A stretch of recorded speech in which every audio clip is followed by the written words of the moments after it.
औज़ुबिल्लाहिमिनश्शैतानिर्रजीम बिस्मिल्लाहिर्रहमानिर्रहीम। अस्सलाम वालेकुम नाज़रीन, ज़वार के मोहम्मद अब्सार हैदरी आपकी खिदमत में हाजिर हूँ। जो लोग चाहते हैं कि उनके तमाम मसाइल हल हो जाएं, उनका रिस्क और बख्त कुशादा हो जाए, रिस्क के अंदर कुशादगी हो जाए, उनके तमाम मसाइल हल होना शुरू हो जाएं, तो मैं अपनी किताब मुंदरे ही मुंदरे के अंदर मौजूद एक मुंदरा जो कि एक लाइन के अंदर है, या वालिए खुरासां, या वालिए खुरासां रोजी खुले बेहक इमाम ज़मां, या वालिए खुरासां रोजी खुले बेहक इमाम ज़मां।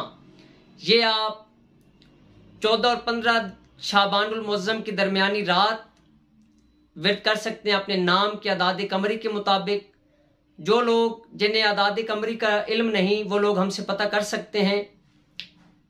और अगर जो लोग हमारे साथ कांटेक्ट नहीं कर पाते या उन्हें अपने नाम के अदाद कमरी का इल्म नहीं है, तो उन लोगों को चाहिए कि वो इस मुंदरे को 500 मरतबा अपनी इबादत के बाद मुसल्ले पर बैठ कर, जाए नमाज पर बैठ कर ही इमाम ज़माना सरकार की खिदमत में और इमाम अली रज़ा बादशाह की खिदमत में मौला पैगंबर पाक का वास्ता दें, हज़रत मोहम्मद मुस्तफ़ा सल्लल्लाहु अलैहि वसल्लम की नबूवत का वास्ता दें और इमाम अली अलैहिस्सलाम की इमामत और विलायत का वास्ता दें।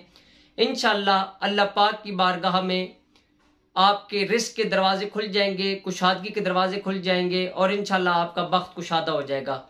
जो लोग हमारी किताब मुंदरी मुंदरी खरीदना चाहते हैं, वो हमारे नंबर्स के ऊपर रब्ता करके इजी पैसा अकाउंट के अंदर 2350 रुपये हदीयतन हमें भेज कर किताब अपने एड्रेस पर मंगवा सकते हैं। मौला पैगंबर पाक आपको सलामत रखे, अपनी दुआ में याद रखिएगा। आपका अपना ज़वार के मोहम्मद अब्सार हैदी तोफ़ा इस्लाम जी की मदद।